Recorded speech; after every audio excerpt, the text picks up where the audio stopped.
If your home doesn't sell in the first 30 days, something's wrong. Many people put their home on the market with the aspirations of selling quickly or selling for over asking price, and if it doesn't sell immediately, and by immediately I don't mean the first couple of days, but within the first month, if you're not under contract, let me tell you something, there's a problem. And the problem isn't what you might think it is. It's not the home itself. It's not the condition even of the home. Every home will sell, regardless of condition. Here's what it comes down to. The home was not priced right. So today I want to talk to you about the importance of pricing your home accurately when you put it on the market. You see, this is the difference maker in how quickly your home sells. Hi, my name is Pierre. I'm a two-state realtor and I'm here to help you with all of your real estate questions. I created this channel to help everyday consumers make accurate, powerful, great decisions in their home buying and selling process. And today, I want to talk to you about how to price your home. You see, when a person puts their home on the market, they have often an idea of what they'd like to get. And that is a particular number that maybe will help them pay off certain debts or help them transition to a new home in a situation. But the consumer, the buyer, is not asking themselves, I wonder how much money I can give for this house in order to make the seller happy. No, they're not asking that question at all. They're asking the question, what is this house worth? Or maybe in a competitive market, what do I need to pay in order to win a bid on this house versus somebody else? That's what they're asking. That's the hat that they're wearing. And so when it comes to pricing a home, it's so critical to understand the psychology not only of you yourself as a seller, but the psychology of a buyer. It's important to understand, is this a buyer's market or is this a seller's market? And a good realtor will know that. And not only generally, because it's not generally one thing or another across an entire nation. It is down to specific neighborhoods of knowing whether or not people are hot in buying or hot in selling. And that will play into how you price your home. So how do you go about this section of decision of how will I price my home? Just a quick break from the video today to let you know that I have a free home seller guide that you can download in the link found below in the description. I want to make one thing very clear. You are not competing against the broader market. You're competing specifically against similar homes in your market. And so it's important, number one, to have a price analysis of the homes that are currently on the market that are similar to yours. And it's also important to know what has sold recently, what we would call comps recently, short for comparables, in your home and area. You see, a home that is priced slightly above the market but doesn't have any value that it adds back, meaning it doesn't have any upgrades or a new kitchen or new bath or a new roof even, than the home that sold recently that is very similar. If it doesn't have those upgrades, the price doesn't match. So you have to look at the comparables of what other homes sold for in the market, and then look at what your home, what is different about your home. Maybe it's different for the better, maybe it's different for the worse, maybe you don't have the things that other homes had. But as a buyer looks out at homes, they're looking at the homes and they're looking at the prices and they're putting you up against other houses. So you must know what the competition is out there, because you're not just selling your home, you're selling your home against other homes that are being sold. Because a buyer, a consumer, is looking, just as you would, looking out there and going, now if I can get this home for this price, but I can get that home for that price, it's only a little bit more. Or wait, why is that price a little bit more? And I actually like the one that's priced a little bit less better. You have to have a good understanding of the market around you.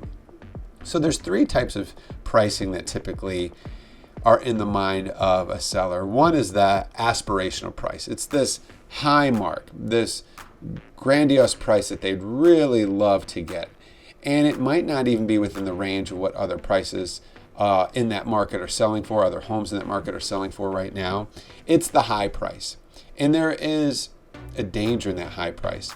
The danger is that the house sits on the market and there are no offers and no contracts for that house. And I've seen it time and again, whether I'm on the buyer side or on the seller side, where the seller wants to put it at this price and is unwilling to budge, or at least initially unwilling to budge.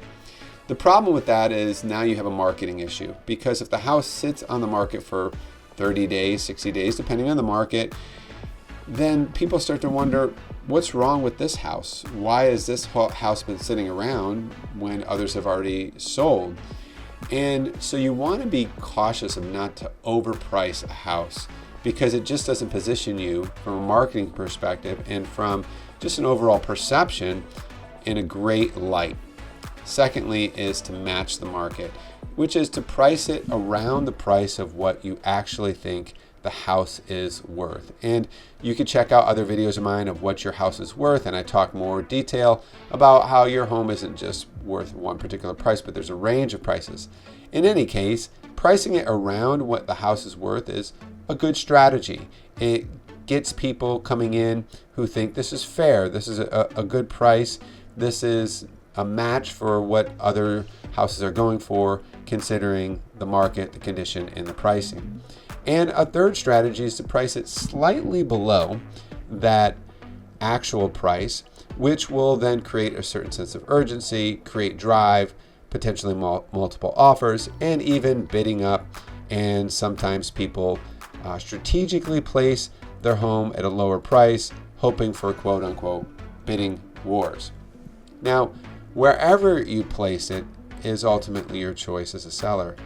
What isn't your choice is the actual prices, meaning what is your home really worth? And it takes a competent, knowledgeable realtor to help narrow in on that price. When you choose the price that you choose, whether that's the high price, the right price, or slightly below the price, that's all fine and well, as long as you know which one you're choosing and the reason you're going with that strategy. For example, if you go for the high price and say, you know what, I'm just going to put it out there, I'm in no rush. Someone might want to buy this now, maybe not. If your timeline is not pressing, some people put it out there and say, well, I'll just sit on it, wait on it, see what happens. It's a strategy. It's a choice you can make, especially if you're not in any type of urgency. But if that's not the case, and you maybe have another house that you're trying to buy and you're trying to move things along, setting it at that high price for very long probably isn't a great idea. And dropping the price is not always the great marketing move either. Oh gosh, they're dropping the price. I wonder what's wrong with it. In any case, none of those decisions, the high price, the right price, or the low price, even come about until you really know what that house is worth. So a very detailed comparative analysis and running of comps by a very competent realtor is important. What happens though when you miss that window, when you price it too high, and when the market says, no, we're not buying the story? That's basically what the market's saying. Well, the days on the market increase and buyers can assume something's wrong, and you end up selling for less. Actually, the price ends up going down. You end up lowering your price, and you also take time, which also can translate into money, because the house is sitting in the market for a longer time. So when it comes to, at the end of the day, pricing your house, when I price a house, I'm not asking what number feels good. I'm asking what number forces the market to respond. Let me repeat. I'm not asking what price feels good. I'm asking the question, what number forces the market to respond? And when you can find that number, you know the right price to list it at.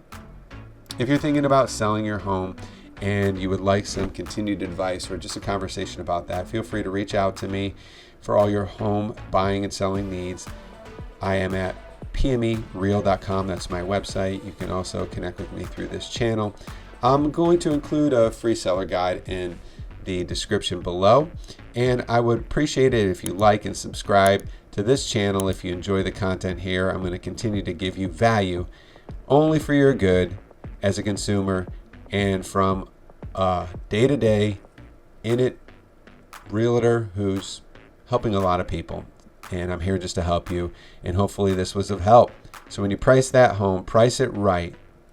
Don't let it sit on the market. Let's get that house sold.